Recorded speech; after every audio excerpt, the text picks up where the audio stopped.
Dave is pouring a White Claw into his mug. I have not had a manicure. I've had pedicures. I've not had a manicure.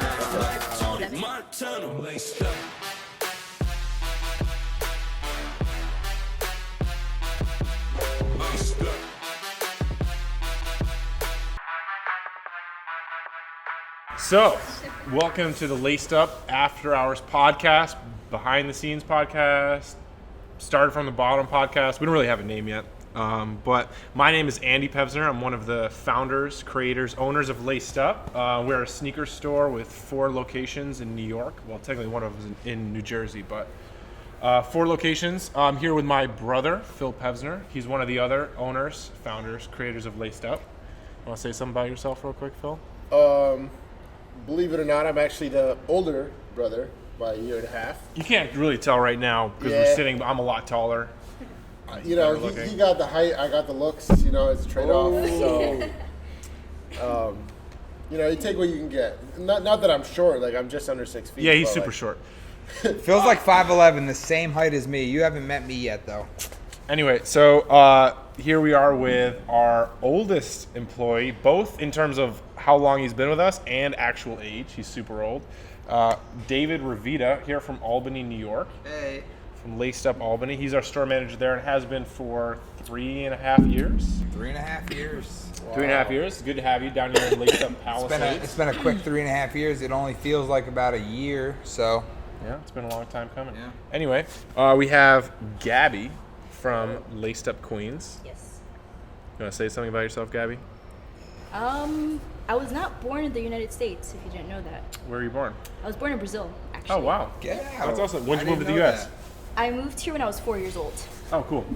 Yeah. That's awesome. Do you speak Brazilian? Portuguese. And yes, I do speak Portuguese. Oh, nice. Oh, cool. Yeah, so here we are in Laced Up Palisades, recording our first ever podcast. Our intention with this podcast is, in the future, we want to interview people, talk to interesting people with cool stories.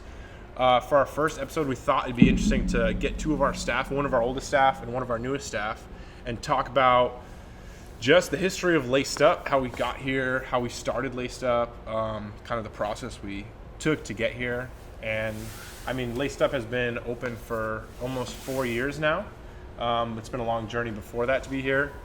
We have 4 stores, over 55,000 orders. Dave, in the beginning, he was always asking me, like, I was like, yo, are we going to survive? Are we he's going like, to be open the next couple months? Are we Yeah. going to make it? You know, 2016 was rough, man. he's like, you guys got enough money for payroll this week? Or, Yeah, like, you know, He's people think the sneaker game is Yeah. easy when you open the first year, but it's not. Yeah. Like, there was rough times, you know.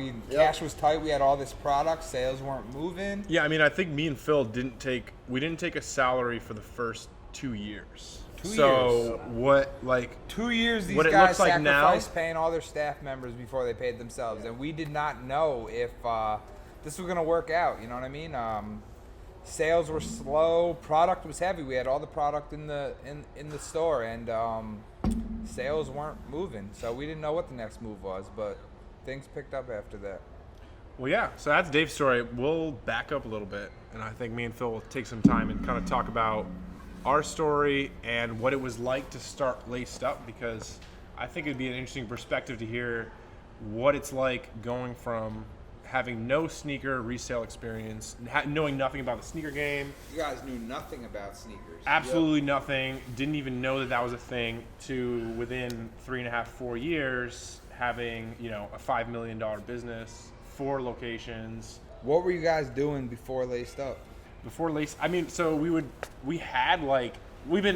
our parents are super entrepreneurial in spirit, so we've been kind of doing businesses our whole lives. Whether it be like, I think the first one we started was like lawn care when we were age like 10 or something like that. Just asking neighbors like, hey, can we mow your lawn for $10, something like that. Yeah. And then going from there, the next venture after that was probably right about the time you got your license. I think you actually started it a little bit before because you were having people drive you around. Yeah. So right around the time Phil was 16. So Phil's a year and a half older than me. So I was 14, 15 at the time. You want to talk a little bit about Motorhead Parts, our first business? I want to hear about your business ventures before Laced Up. after we did lawn care, and actually after I did firewood, I used to chop down trees and make firewood and sell that. Our next business was called Motorhead Parts. We would buy crashed motorcycles, dirt bikes, ATVs, sometimes cars, and strip them apart and sell all the parts on eBay and on Craigslist. I actually loved it. Like I hated it. totally loved it because Why'd you hate it? the kind of person that I am, like I literally love to get dirty, like love to work with my hands. I love to just go and do stuff. And stripping down dirt bikes I absolutely loved it. No, it was terrible. Yeah. It was it was in the basement. All these parts were disgusting and dirty and greasy, and you had to get these wire brushes and just get in there and scrub them. Andy's always been more the pretty boy of the two. That's a fact. He don't like to get his hands dirty. He likes Yeah. to play on the keyboard a lot. Only one of the two of us has ever had a manicure. So I've not had a manicure. I've had pedicures. I've not had a manicure. okay, That makes it better. that does not make it Facts better. right. Pause. Anyway. Anyway, so Motorhead Parts I loved it. It was great. It was a hard business, though. It was yeah. We would drive multiple hours each way to buy one crashed bike for $300 that we would maybe make a few $100 on. So Yeah. it was all this, and then that was just the first part. You'd have to take it apart, clean every part, take pictures, list every single part on eBay, and just hope that they sell. Yep. So it was a tough business to be in. It was a lot of traveling. It was small margins. You'd go a long way for a single bike that would make you a very small amount of money. Everything we did ourselves. I think at our pinnacle with that business, we had 2 employees that would help out. But for the most part, it was just us doing everything. We started it when Phil got his license. So basically, he was able to drive. We would just drive everywhere with a little trailer and just pick up bikes and do it. But yeah, it was definitely a difficult business to be in, and it was a lot of work for every dollar for sure. Absolutely. And I hated it. It was all greasy. Yeah. So I Wow. didn't like it. Anyway, so we did Motorhead Parts actually for a long time, almost 5 years. My dad actually had to sign up because I wasn't even 18 when we originally started it, so he had to put because PayPal requires you to be over 18, so he had To to. sell on eBay. Yeah. Yeah. Oh, wow. So So legally, we couldn't even do it ourselves. Yeah. So our dad, we borrowed his eBay account so that we could How old sell are you it. guys again? I'm about to turn 25 in February. Oh, right now? How old are you? Oh, I'm 23. I'm so old. I feel like the freaking father. How old are you, Gabby? I'm 20. I almost said 19, but I am 20. Oh, nice. I'm gonna hide my face. I'm 30 again. Dave's as old as Yeah. two of us So put together. how old Gabby is now is we were already 3 years deep into Motorhead Parts. No, Whoa. more. We were you were 4 years deep, and I would have been Yeah. 6 years deep because I was Phil. He actually started before he got his license, so he was 16. I was 14 when we started. Yeah. Yeah.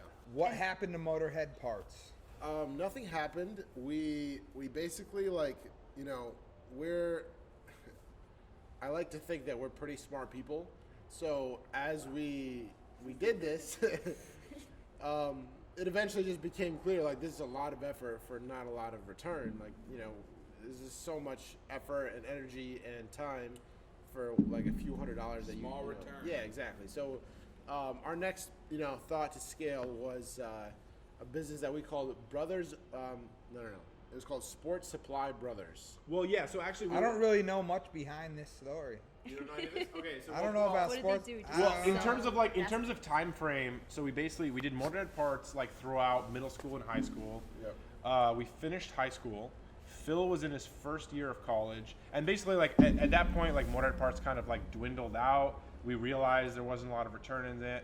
I was focused on high school. Phil had just started college. I was about to start college. He went to UAlbany here locally in Albany. I went to Siena in Albany, and basically during that first the summer after I graduated high school. So he had been in college for a year. I'm fresh out of high school. That was when we had this idea to sell shoes on Amazon. So basically we had this idea to go to outlets. So we went to primarily Nike outlets, Adidas outlets, other shoe brands like that. Reebok.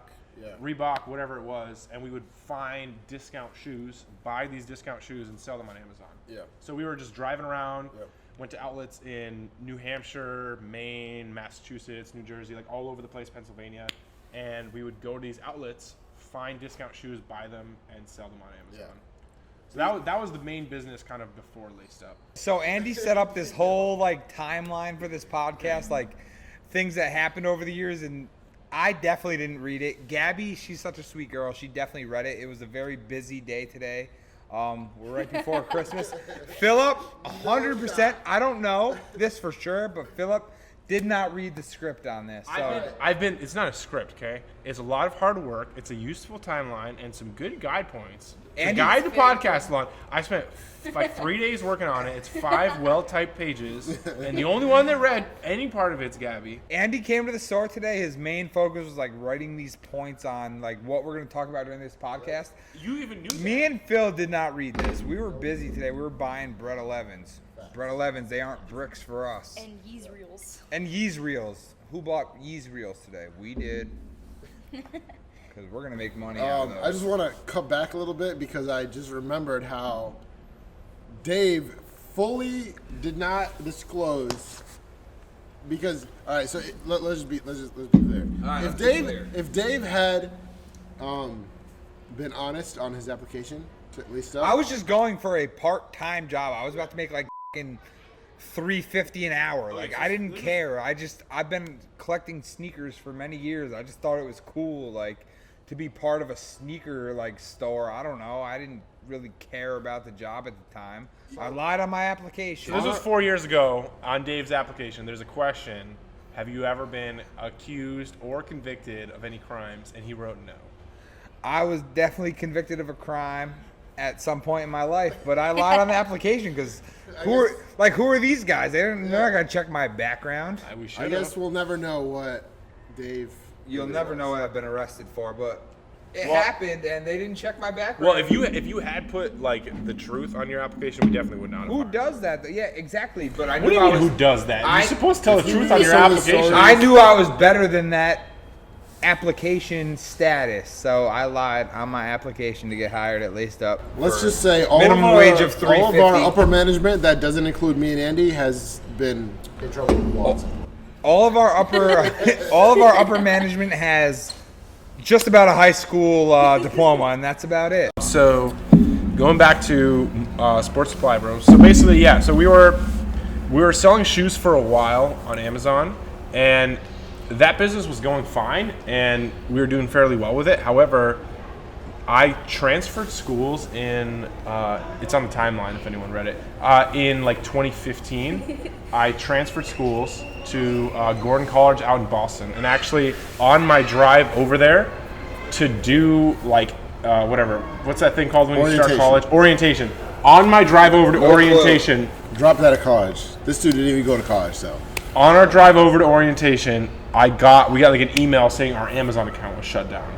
Yeah. So I started college on the foot of our Amazon account shut down. What'd you Our go to entire- college for?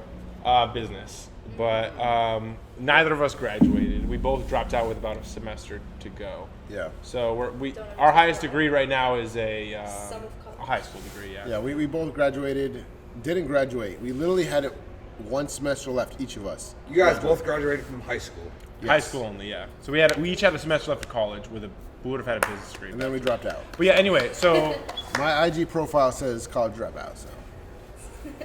Mine says high school dropout.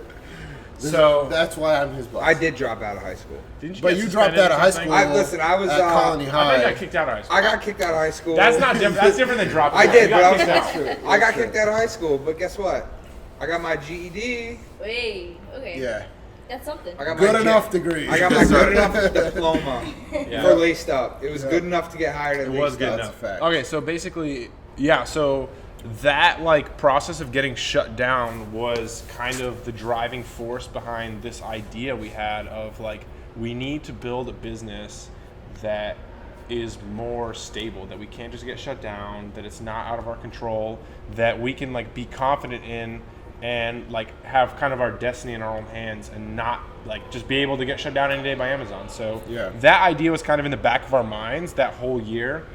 And then basically about 6 months later, in November of that same year, we started our business that ended up turning into Laced Up. So our younger brother Tim had this idea At the time, there was like this fad, the hoverboards. The It hoverboard. was like two-wheel. Who doesn't remember the hoverboards? Yeah, it was like a huge fad of 2015. It was just starting to take off. This was like before they were catching on fire and stuff and all that. Yeah. Did it ever get banned from Albany? Like the streets No. of Albany?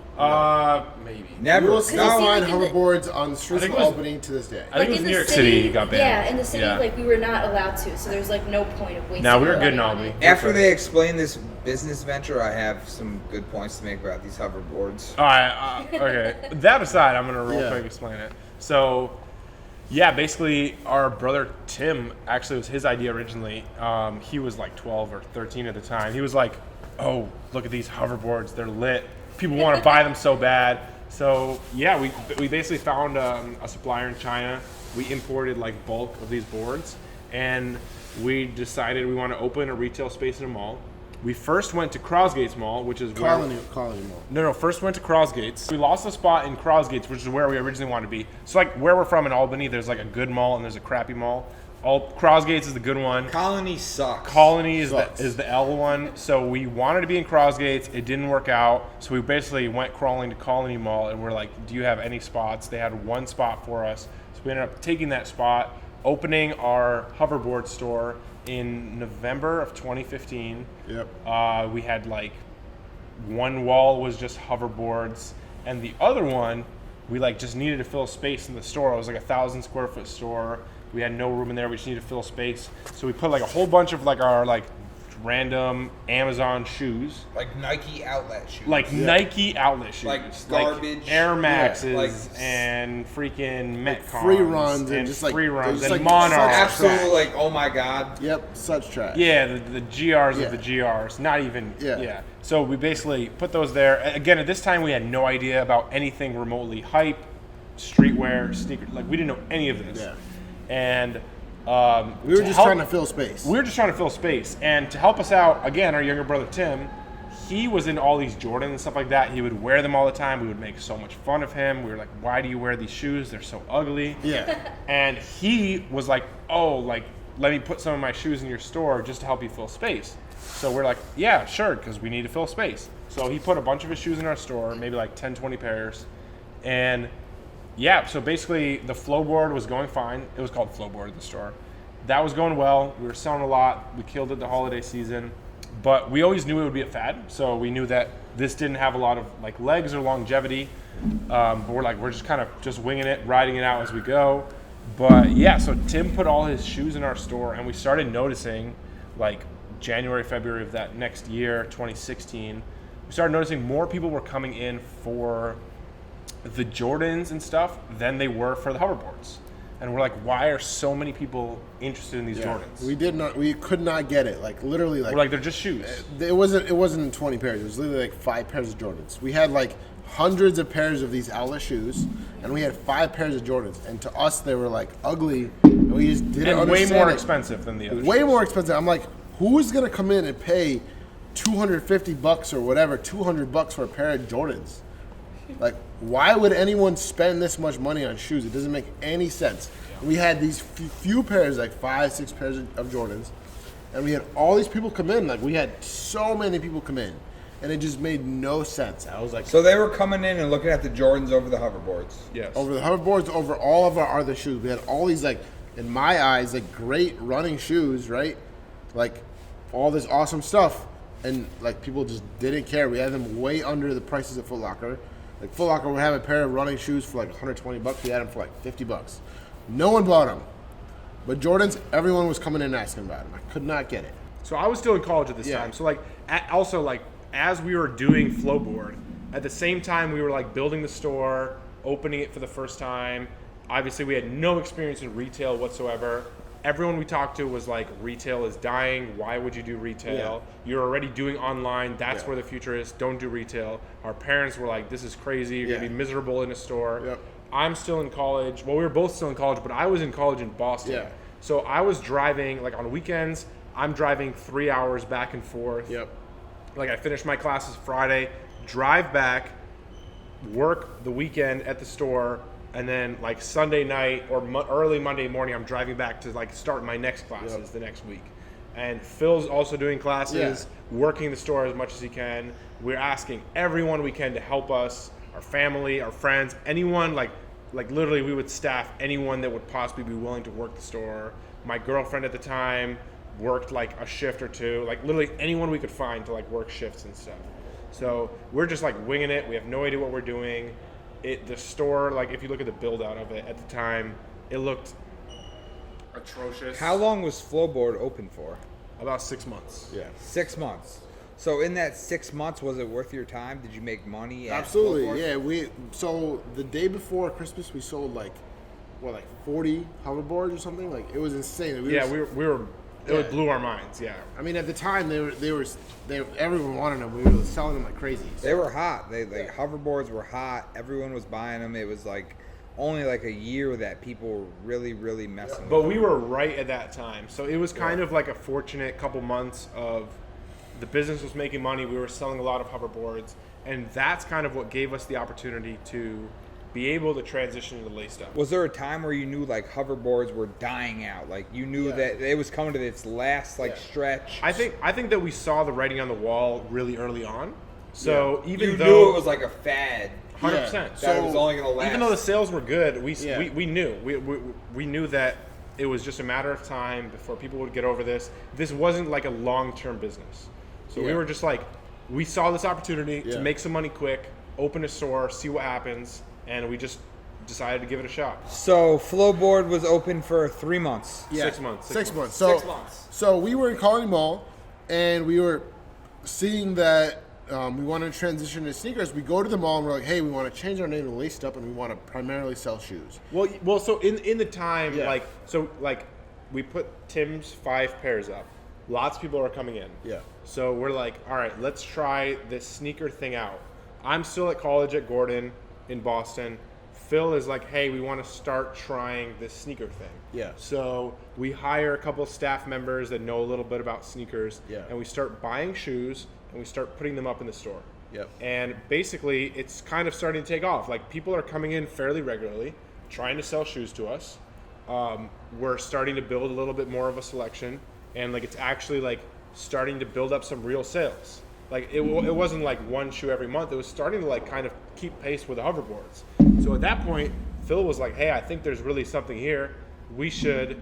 Hoverboards are only gonna be here for a while. Let's change our name to Laced Up. Let's start transitioning to sneakers, and then we'll still have hoverboards, but like we'll slowly maybe phase that out. But let's focus on sneakers. Yeah. So we reach out to Colony Mall. I go to Colony Mall, and this is the time that they choose to tell me that, hey, even though that you opened here, you're paying this outrageous rent. Actually, Foot Locker and Champs has an exclusive on sneakers, so technically, you're not supposed to be selling shoes at all. Yeah, like legally, you can't sell sneakers. Yeah. They're like, we'll turn a blind eye to it. You can keep doing it As long but as you're paying us rent. You cannot change your name to Laced Up. Yeah. So we're like, well, we're not going to keep being in business here, being a sneaker-focused store called Flowboard. So we're like, this makes no sense for us. Yep. So at that time, we reached back over to the reps that have been talking to us for forever at Crossgates, and we're like, all right, we want to like change over. Do you have any spots for us? We want to like leave Colony, move over to Crossgates, and be Laced Up full time. So what happened was, I had one weekend. I took my two little brothers. There's four of us total. So there's Andy's younger than me, and then I have two other younger brothers. I had taken them out to the movies, and I was in Crossgates Mall walking. We were going to the movies, and I seen this space available. It used to be a Toys R Us. It was huge. It was 4,000 square feet. Toys R Us Express or something. It was four times the size of the current store we were in. Yep. So I was like, all right, like this is the only space I've seen available. So I reached out to them, and they're like, yeah, it's available, whatever. So basically, wasn't working out at Colony Mall with the name, and we were able to make a deal quickly at the new space in Crossgates.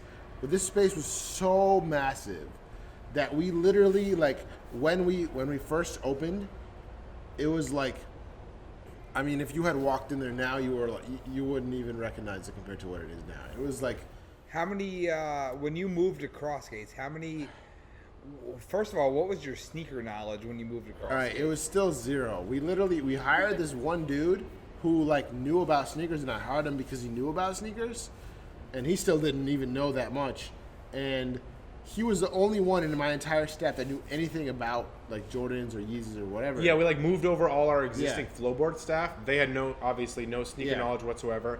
And then I remember there was like this book. It was like the Encyclopedia of Air Jordans. And we still have it. We still Yeah. have it. We still have it at so the store. I was still in It's like college. $100 book now, by the way. Yeah. We bought that as like our business like study plan. Yeah. I was still in college at the time, and I like took this book and I like tried to study it and like learn like the Air Jordan Still 1 doesn't know is anything this. about shoes. Yeah, it didn't really learn much, but like the Air Jordan 2 is this. So it was literally an encyclopedia. But other than that, no idea. No idea like what buy sell trade looks like.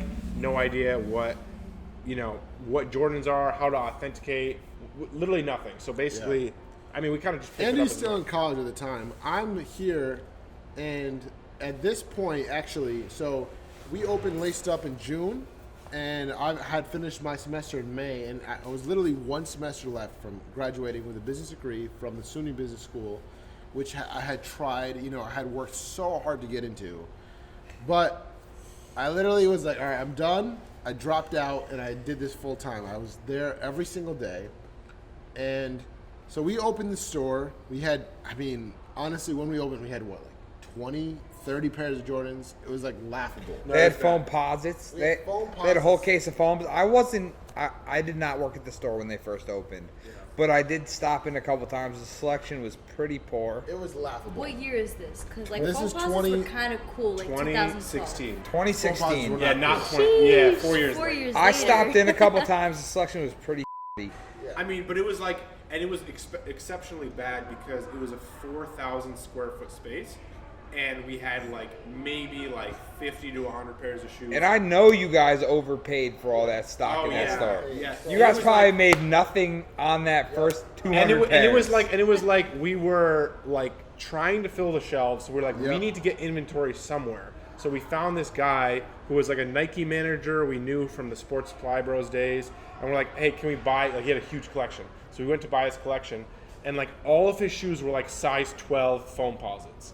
we had those foams for a year and a half. Yeah, we probably still have some of them. No, we don't. We don't. We Yes. sold them. We probably like We we opened- probably lost money on half of Yeah, those. we brought foams. in like 50 pairs of size 12 foam posits, and we're like, oh, we have the best selection in the game. This is Yeah. awesome. It was And we- laughable. Yeah, but I Honestly, it remember. was laughable. So Phil had been working the store for the last couple of months while I was in college. I hadn't been doing a lot with the sneakers. I was reading my encyclopedia or whatever. But I came Learned back. nothing 4 so years later. I come back from college. We build out this store.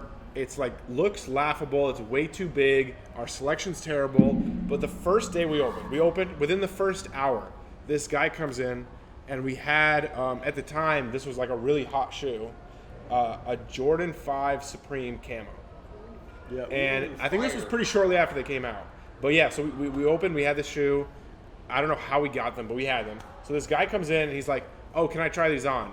And I knew nothing about shoes. I was like, no, they're brand new. You can't try them on.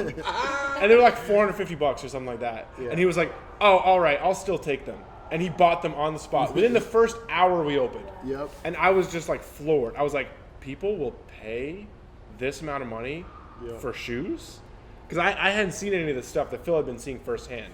So that just like floored me within the first hour of day one. And I was like, wow, there might actually be something here. Like this might actually be a viable business. And yeah, so since then it's kind of just... Yo, these guys had a freaking basketball machine in their store. Yeah. We used to sell It never worked. Listen, we used to sell outlet Nike clothing on racks. We used to in the sell front of the True store. Religion jeans on racks. Oh, we used to sell True Religion jeans. So the first day I got hired, like Phil told me to meet him at the store at like 10 a.m. Phil did not show up till noon. I did not know what I was doing. I was just standing around. I had no clue what was going on. To this day. The very first thing Phil ever trained me on was how to fold Outlet shorts? outlet freaking sweatpants. Yeah. He was like, oh, when you come in the morning, they hired me as a manager right off the rip. I don't know why, but they did. They were like, oh, you're the manager here. I'm like, okay. Well, yeah. So I mean, if you look at like the history of Laced Up, so basically we opened in June and we hired Dave 2 months later.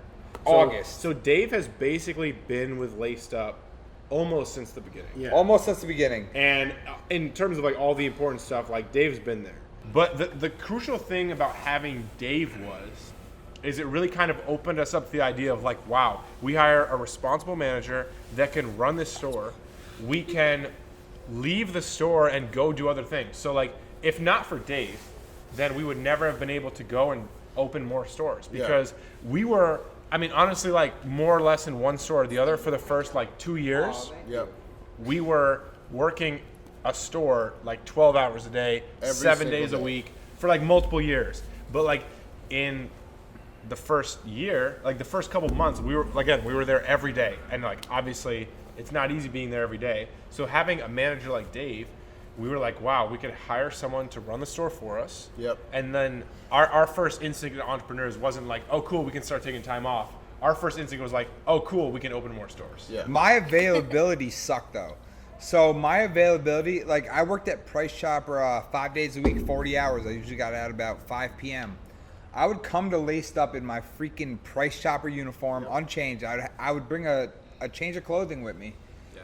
And people would be in there trying to sell shoes. I'd roll around the freaking desk in my Price Chopper uniform name tag, and I'd be buying bundles of shoes, and people are like looking at me funny, like, wait, you work here? I'm like, yeah, I work here. Like, I know I'm still in my Price Chopper uniform, like, but you're selling us shoes right now, so I got to handle this. Yeah. And I'd get there about, I worked at Price Chopper till 5 p.m., so I'd rush to Laced Up. I was working about 70 hours a week at the time.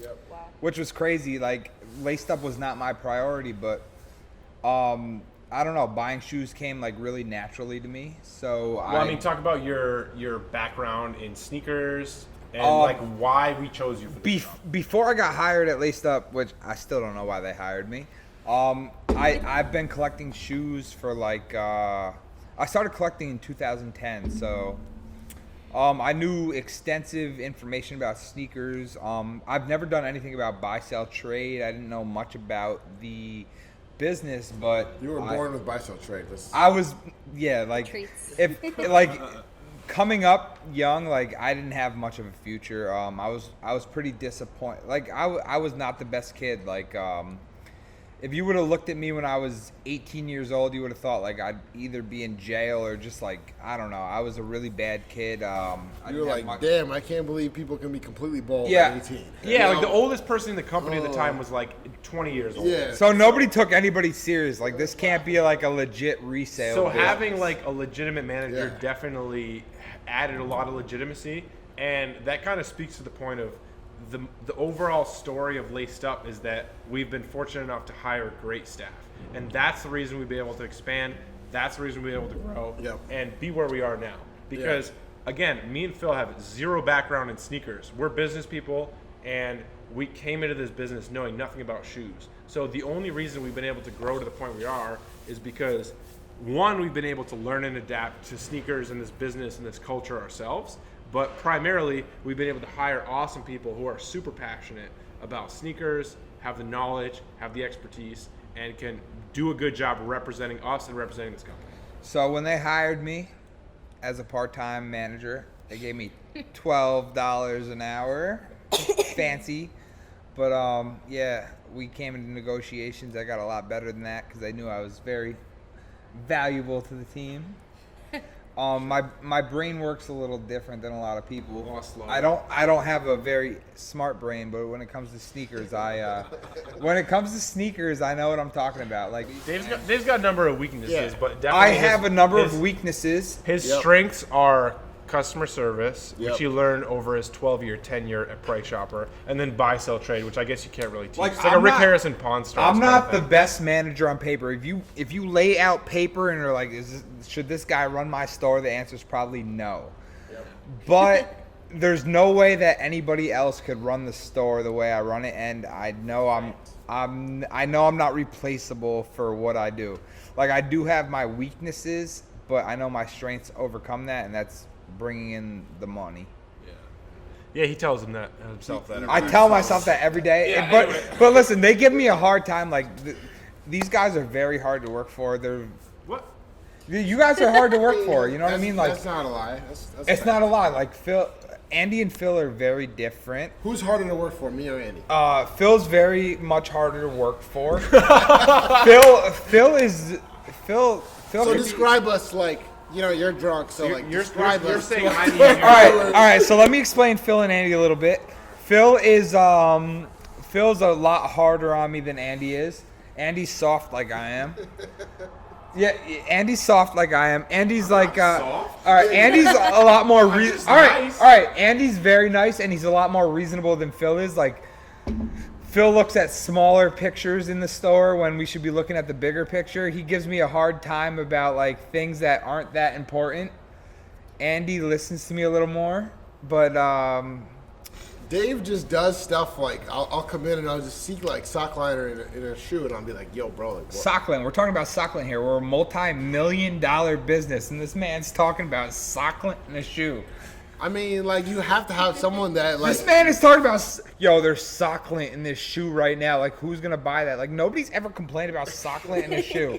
We're sitting here making millions in dollars in sales. All right, all right, we're gonna change topic because we're getting a little off track. I'm gonna give a super quick like timeline update after Albany. So hiring Dave gave us the ability to be like, all right, cool. This guy will run our store. We can open more stores. Our next option down, we went and we reached out to like 5 different malls. So we reached many. out to all of our like dream malls in like the New York City area. No one would even listen to us. No one would even like talk to us, listen Yeah. to us. The only one we could even get like a option conversation was actually Palisades, which we are filming in, recording in right now. So Palisades was the only one, and it's like not the best mall, but it's like the only one that would even listen to us at the time. They're like, oh, you have one store, that's nothing, whatever. So we opened here in Palisades in March of 2017. So almost a year after we opened Albany, because around January, February of that time, Dave became full-time manager. He quit Price Chopper. He's running the Albany store. We're like, cool. We can move down to like Nyack. This is like, we're right outside of the Bronx is where we are. Open here in Palisades, New York. So we open, and then about 2 months later, we hired AJ, who's currently our district manager. Abdulito. Hardly speaks any English. Yeah, he refused to be on the podcast. Yes. Yeah. He likes to keep Yeah, a low his profile. middle name- He's here though. He's here. He's eating He chips. doesn't want to be. We call him Jesus. Yeah, he's like literally or right over there. But anyway, Abdulito. so we opened that in 2017. 2017. Which was a huge accomplishment. Like we Yeah. were all like really freaking proud of this store. Like we couldn't We believe. went from one store, which like anyone can have one store, to like being a multi-store company. We couldn't believe this was like one of our proudest moments, I'd say, in the since we've opened. Like this is a very proud store. We couldn't believe that we did so well in Albany that we could actually open a second store. Yeah. So basically, we opened and so like 2017 was kind of the year where we're like, oh, let's open as many stores as possible. And that was kind of the theme of that year. Palisades worked out for us. Later that year in September, we opened, we did like kind of a pop-up / store.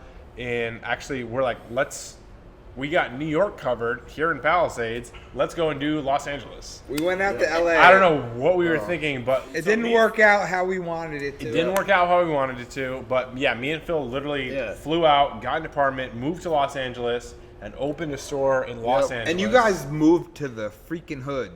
Oh yeah. Oh yeah, like deep And it was still downtown expensive. LA. It was still like $2,000 a month. It was for, like, $2,500 a month for a studio. Listen, you did not feel safe walking outside. When they were like, yo, you should come to LA, like I was so excited, like, yo, LA, palm trees.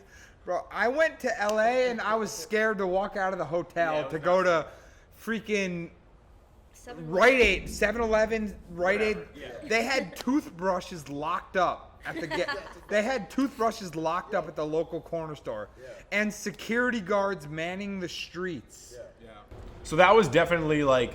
So 2017 was like the year of like, let's expand like crazy. We opened 2 stores this year. Yeah. We were on top of the world. And then the kind of reality set in that like, it's not easy to manage stores across like coasts. You can't be there all the time. Yeah, and at that time, my girlfriend was going to college in Boston. I was flying back and forth like crazy. We're trying to like talk with all 3 of our stores on different coasts while living in Los Angeles. It was just a rough time. Yeah. We were just kind of doing it like we did this because we thought we should, and it wasn't like we didn't really think through the decision too much, and we kind of like we shouldn't have opened that store. Like it didn't Definitely really give not. us anything. We had like dreams of LA. We thought like beautiful things, crazy sales, but we didn't open up in the correct location. We didn't open up in the correct location, and our staff selection was just bad. Like, the fact is, like, we got our staff robbed us there and took advantage of us because we weren't there all We the had time. thousands of dollars of products stolen Thousands of by dollars, staff yeah. that we trusted. Yeah. Yep. And it is what it is. Like, we kind of took it with a grain of salt, and we learned from that. And unfortunately, we had to close that location. It was, it is what it is. Like, we're not ashamed to say it. Like, we closed it, and because we were able to close LA, we literally, like, 2 months later we opened Queens. So yeah, like in terms of timeline, Yeah. we opened Los Angeles in September of 2017, and we closed it in May of 2017. So we closed it down. Phil drove back with a van Yeah. full of all. Phil of the drove to LA and got all the stuff in our van. We closed the lease early. Yep. We didn't return our freaking Drove boxes, back the with our- cable no. boxes, nothing. Drove back with our Yep. tail between our legs, Yep. super like bummed out, disappointed. But it was bummed such out. a good move. It was so good that we But closed yeah, LA. doing that allowed us to focus on like things that are not as flashy. Because the first that 2017 that year, we're like, we got to open as many stores as possible. But the next year was the year of like, okay, kind of retreating, looking internally, and we started doing real accounting at our numbers and being like, which stores are making money, how much are we making, what makes sense, what doesn't, and then being like, what actually makes sense. Like, just opening stores blindly was clearly not the right thing to do. Yeah. We kind of had this attitude, but we like came back, we closed like Los Angeles, we're back home in New York, we moved back physically. Yeah. We're here in New York, we're down from 3 stores, and one of them is Los Angeles, to just 2 stores. And it's like super huge blow to the pride, but we reach out to Queens. Phil had the idea to reach out to Queens. I was like, remember what happened last time? They have no interest in us. But he's like, no, let's just reach out anyway. Yeah. It doesn't hurt. So we reach out to them. Yep. And then We kept pressing and pressing, and actually, we didn't think we were going to get it at all. Yeah. And they were kind of like, they were saying like, not really. We don't really have anything. Yeah. And then kind of just out of the blue one day, maybe August of that year, they just reach out to us like, we have a spot. If you want it, this is the price. You got to take it right now. Yeah. So we literally had to like. We had probably like 24 hours Yeah, to make it was like a decision. matter of like, you want this spot or you don't. You have to decide today and sign the lease and to give us the deposit today. Give us a 2 months rent security deposit, and you have to have the store built out in 2 weeks. Yep. Like, They said you have to have you the have to store take built out in possession. 2 weeks as of today. You have to take which possession. is crazy. Yeah, you have to take possession, demolish everything that's existing there, and build a store from scratch. And whether you finish or not, this really expensive rent starts 14 2 weeks days from from now. now. Yep. Was Queens worth it? Queens is 100% worth it. We were so scared when we first did it. It was 'cause terrifying, It was absolutely. way more rent than we've ever paid in our whole lives. What store does the But best sales? Queens is the Queens best. does the best Queens sales. kills it. Queens will You're always do welcome. the best sales. Gabby kills it Gabby's at there every day. Queens. She knows Yeah, what's so going on. basically in terms of time frame, we opened Queens in, so we closed Los Angeles in May of 2018. We opened Queens in September September of 1st. 2018. And we time hired for every Gabby. day. So we hired Gabby like very shortly after we Yep. opened Queens. Do you want to talk a little bit about like Yeah. Gabby, How what's, you first- what's significant about you? how you I don't think you remember this. So probably don't. I think I was the only female at that store, and I dragged Gabby my was the best first friend female. She from. was the only female in the whole company. She was Yeah. the first female in the company. I dragged my best friend to Queen Center Mall because I knew Laced Up because of Palisades, since like I'm around the Nyack area. But I went to Queen Center Mall because of Just Win. I had watched him for like several months. I remember that. I do remember that, actually. So I went for Just Win. Yep. And I remember when I was talking, I actually spoke to Cam, who I remember that. was the manager at Albany, right? Yeah. Or assistant manager? He was assistant manager. You're a at manager. I'm Albany. sorry. I didn't mean to offend you. Oh, I'm not offended.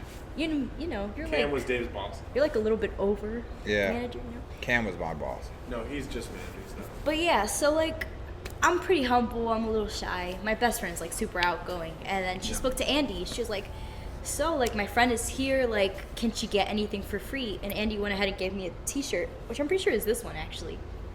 And I took it. I was like, "Screw it! Like I love things for free." And then I ended up speaking to Cam, and I had gotten into the like sneaker game in 2011 when the Concords came out. And I mean, I've loved sneakers since then, and this is I think 2019. No, 2018. 2018. Yeah, I had just turned 19. It was actually a week after my birthday. No, it was the day after my birthday. So I pulled up, spoke to Cam. Cam was like, yeah, sure, like fill out an application. It took like a good hour to fill that out. Like wrote a whole paragraph. Yeah. You know, like I'm really passionate with what I do. And that was basically the start of everything. Yeah. I mean, I remember talking to you at We did speak, yeah. the Just Win pop-up because Cam was like, oh, there's this girl here with her friend. She's like knows about us and she's been to our Palisades store. I have, So yeah. so I was like, oh, cool. Like, are you here for Just Win or whatever? And she's like, oh, no, I know about you guys and I've been to your Palisades store. So at that time, I was like, oh, that's so crazy. Like that you actually like know about Laced Up and you're not just here for like this YouTuber. So, and then I remember like a couple weeks later, Cameron came up to me and he was like, we were going over applications and he was like, oh, do you remember this girl, Gabby? She came to the pop-up. She's super into sneakers. She's been to our Palisades store, so she kind of knows about the company. So that was kind of why Cameron's push for you was kind of that reason we gave you that first interview. So shout out to Cam for giving me my job. Shout out Cam, we missed you, bro. Yeah, dude, what happened? Actually, Cam also hired our district manager, AJ. Yep, that's a fact. If we had AJ, we'd talk about him more, but like AJ's super here. quick. Like He's here. Like right after we opened Palisades, AJ happened to be in this mall. One of our guys from Albany, Cameron, he came down. He was helping us out like during the first few weeks we opened. Yeah. And so this guy AJ came in, and I remember talking to him a couple times, and like he was dressed kind of like a little raggedy. I don't know. You didn't trust him. So He looked like he might have robbed me, kind of thing. Yeah. So he came and talked to me a couple times, and he was like, hey, like I submitted an application, whatever. But like a lot of people were saying kind of the same thing. Like a lot of people were like, oh, are you gonna hire me, whatever. So I was like, oh, dude, like I'm super busy. I don't have time to look at the application. But then Cameron kept pushing for him. He was like, hey, dude, this guy AJ, he's awesome. I like him a lot. You should really give him a shot. And we were literally just at the point where we were so desperate for staff. I was like, all right, we'll interview anybody. Yeah, and at the time, I remember this, and Andy was like, literally, he like came to me in the back, and he's like, yo, this dude AJ, he's bad news, bro. Like, don't hire him.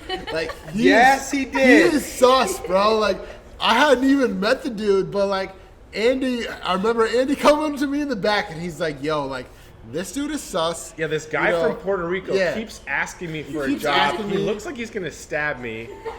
Don't hire him. And I remember like I don't wanna just hire remember this like guy. thinking that as I came into the interview because it was me who interviewed AJ originally. Yeah. And I'm just like thinking in my head like, all right, whatever, this dude, like, I'm gonna interview him because he's here, but like Andy already said, like, he's no good, he's so no like good. it's a no shot. But I interviewed him, and for We some both reason, interviewed him. Yeah, We both interviewed him. we actually kind of liked him, so we were like, all right, like maybe this dude is like all right, like maybe he won't rob Yeah, like us. he came into the interview. He was extremely humble. Yeah.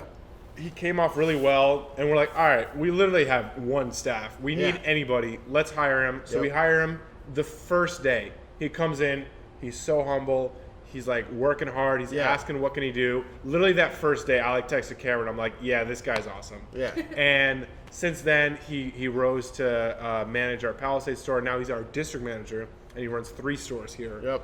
All 3 of our southern stores in the New York City area. He's actually the manager who hired me, technically. Yeah. Yeah. Like went through my interview. Yep. But Yeah.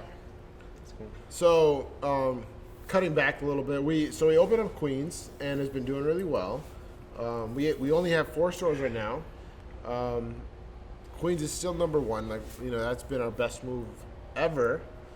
And Yeah. I'm jealous. other than hiring Dave. I want to be other than hiring me, but I want to be store number 1, but Queens pushes product uncontrollably. Yeah, you just can't compete with I Queens. can't. It's New York City. Listen, for Albany, we do so freaking good, but I can't keep up with Queens. I tried. I just gave up. As hard on as Dave hustles, it's not possible.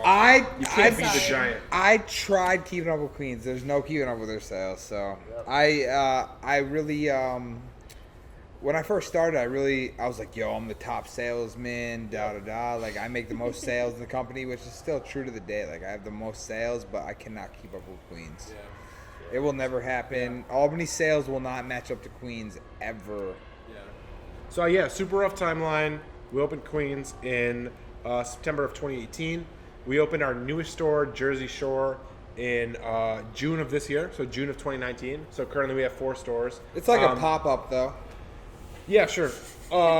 And basically, yeah, like other important stuff in the company history, we had this idea actually shortly after we opened Palisades. We got Blazendary down here, and we had a pop-up with him, and we had this idea like, oh, let's send him a mystery box of product. He'll open it up. It'll be a dope YouTube video. Yep. He'll open all this like mystery stuff out of this box. So that video did really well for him, but it kind of took us a while. Like Phil kind of kept having this idea like, hey, we should sell these mystery boxes. Yeah. And I was like, that's stupid. No one's gonna buy them. Yeah. I had to completely ignore what he said, and I had to do it behind his back, and I just put one out on the website, right? So I like came up with this mystery box myself, put one on the website, and we started selling them like crazy for like. Well, basically, like he put it out, and like I do all the graphic design and the kind of stuff for our company. So like all of our designs, all of our logos, our website, I do all that stuff. So Phil kind of built this listing with like obviously like low grade kind of like a build out and like whatever. And at that time we did a YouTube video with.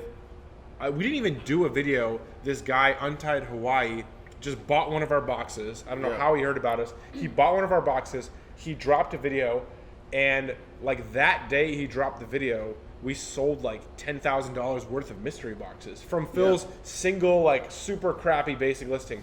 And we're just like, holy crap! Like people buy these boxes. So I was like, oh, like so like that day I like jumped on it. I like quickly like designed and like we like redesigned the whole like mystery box section of the website, made these high quality mystery boxes, and that was about that was 2018, maybe like March. So, we were not ready for mystery boxes. Like we did when we dropped them, we didn't know like what was coming. Yeah. Like Phil and Andy were there all day. Like we were sitting there freaking wrapping individual mystery boxes all day long. Like we did not know what we were doing. We were sitting there like a freaking production line wrapping up bait tees in a tissue paper.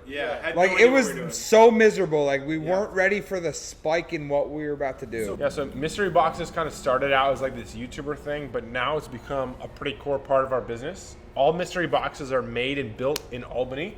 Dave builds probably 90% of them. Takes up a lot of my time. The idea of mystery boxes is kind of like normally we have this margin we have in our stores that allows us to be in business. With beater boxes and mystery boxes, we sell product at like a very, very small margin.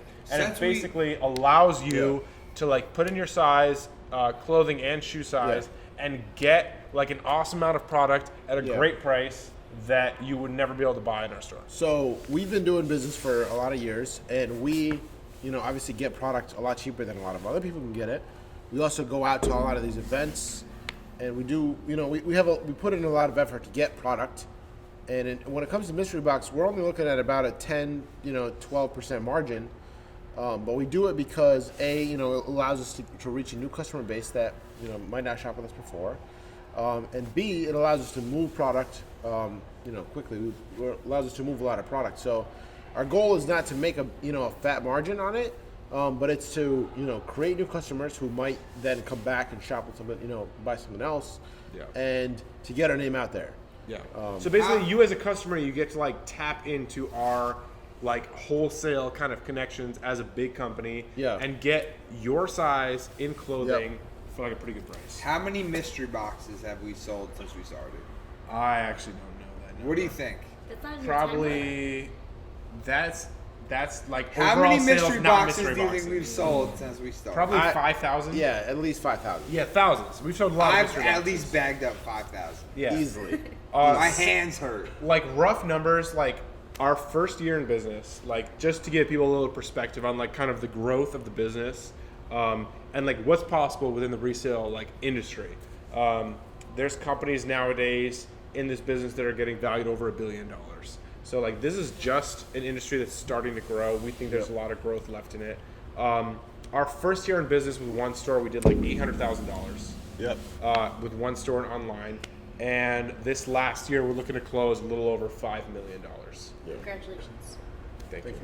We do what we can. Unbelievable. Yeah, we're just starting though. And these guys are so very humble. Like, this is the first time they've been on camera in 3 years.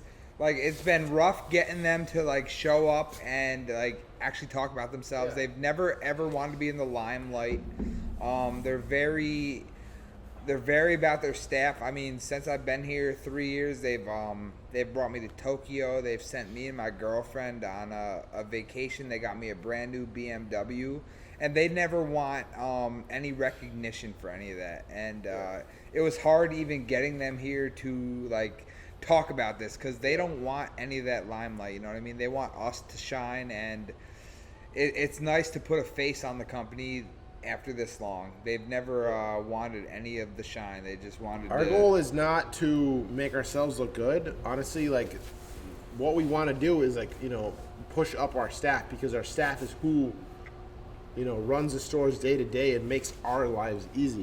We're not, you know, we don't want recognition, because what makes Lace Up great are the staff. It's not us. It's not what we've created or what we've done. It's what the staff do every single day.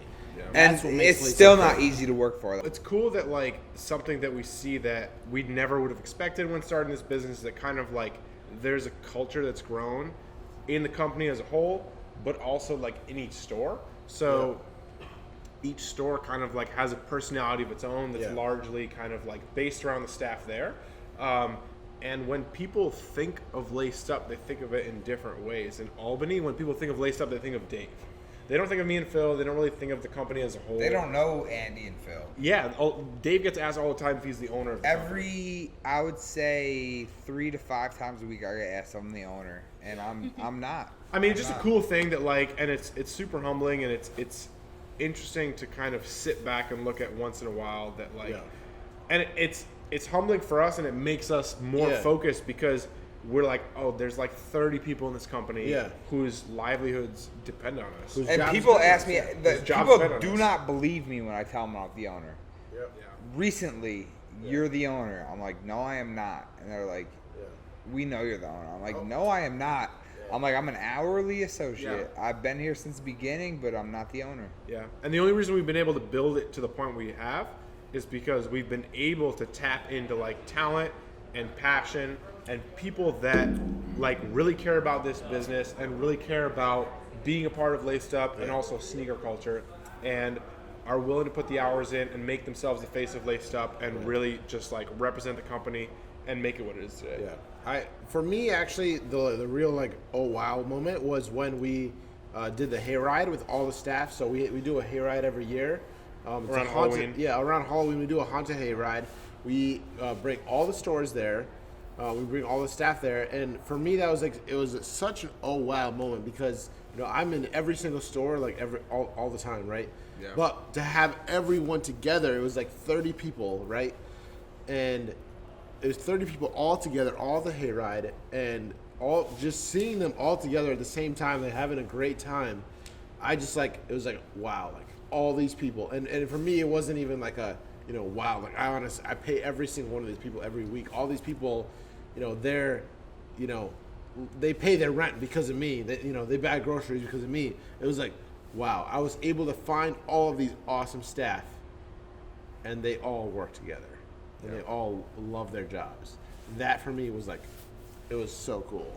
The hayride's always so epic. Everyone loves the hayride. Dave got kicked off the hayride this year. I got kicked off the hayride this year. Dave threw up on the hayride. Hey, hold on. I'll tell the story. We went to the hayride. Dave drank too much. He threw up on the all hayride. That's the 30 whole story. That's the whole story. There's literally no more to the story. We chained free Dave the rest of the night. The whole hayride wouldn't let me continue. He threw up. The police escorted me to the van. Yeah. Well, this is the oldest staff member, right? Yeah. Oldest by how long he's been here and, like, actual age. Like, he's But guess what? I wouldn't get fired ever. Well, cool.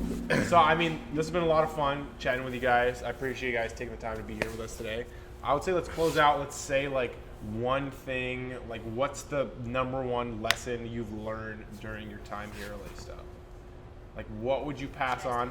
Other resellers, other businesses, other people that care about this business. What's, like, the one thing you've learned that you want to pass on? I would say that there's no limit to this business. Like, things that other people might think is a threshold and a stop to this business is not, and we can exceed that. And we have bigger, broader minds than a lot of people in this business, and we see we just see things differently than a lot of resellers, and people don't have the same minds as we do, and that's why we've been able to expand this far, and there's no limit to what we can exceed in this business.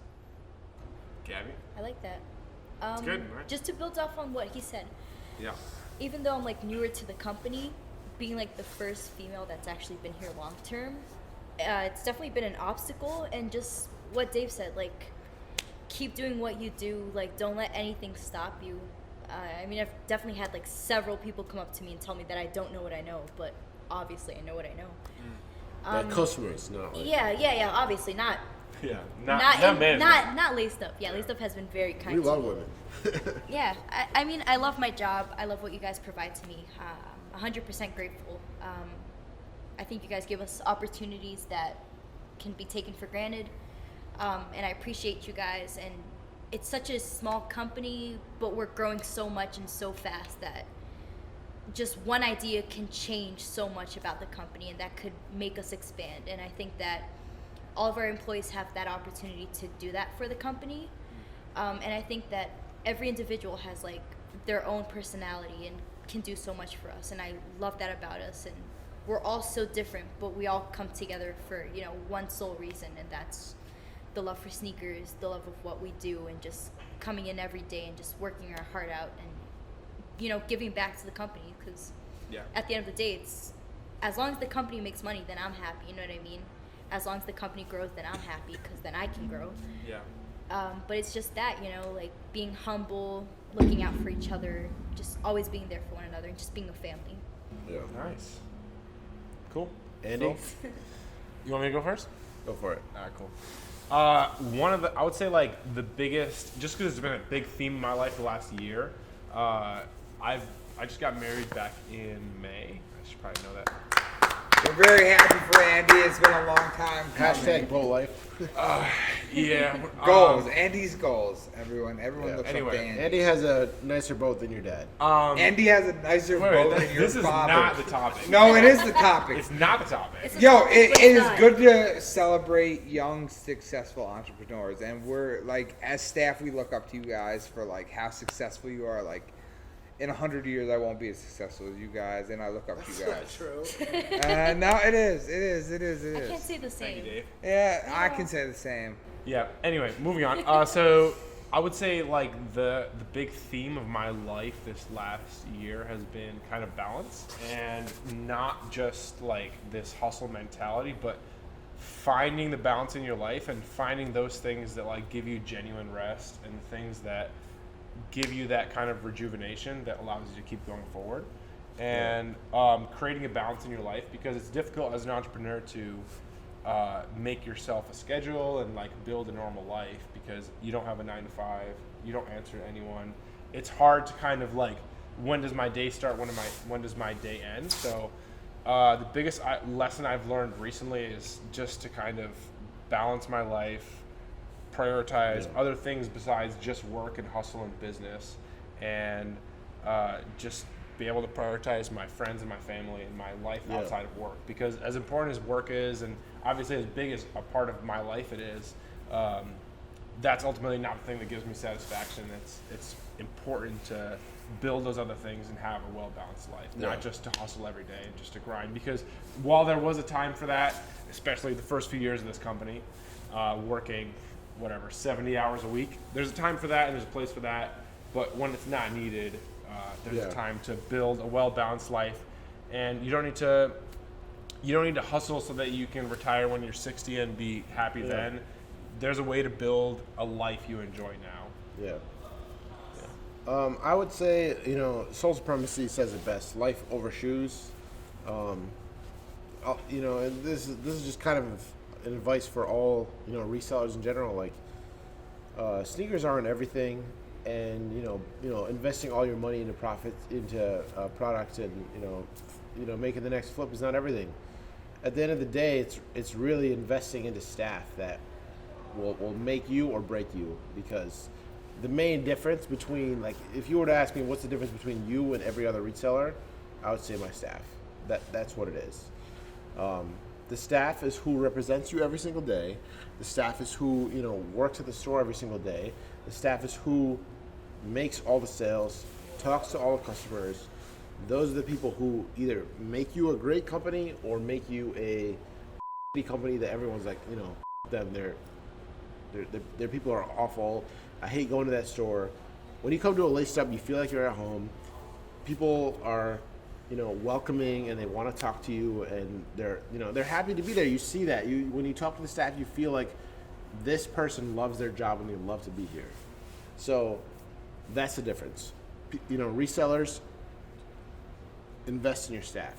Pay them well, give them benefits, do whatever you can to make those people love their job, because that's who's going to make your company great. It's not, sneakers are going to sell themselves ultimately at the end of the day. It's the staff that's going to make your company great, great or not. So, Yeah. without our staff, we are, we're just two dudes. It's two dudes Yeah. barely know anything about sneakers. Yep, Yeah. that's a fact. Cool. And we have big things coming soon. Big things coming. Talking about the company going forward. Just some previews of things we have going in the works. The theme of 2020 is going to be bigger, better, improved stores. So this is kind of super early preview, but we are looking to move 2 of our stores to higher profile malls. So we're going to be moving 2 of our slower stores to crazier, bigger, better malls. We're going to be moving all that staff over and giving kind of them the opportunity to work in a more busy environment at a better mall, with a cooler build out, awesome store. So look for that early 2020.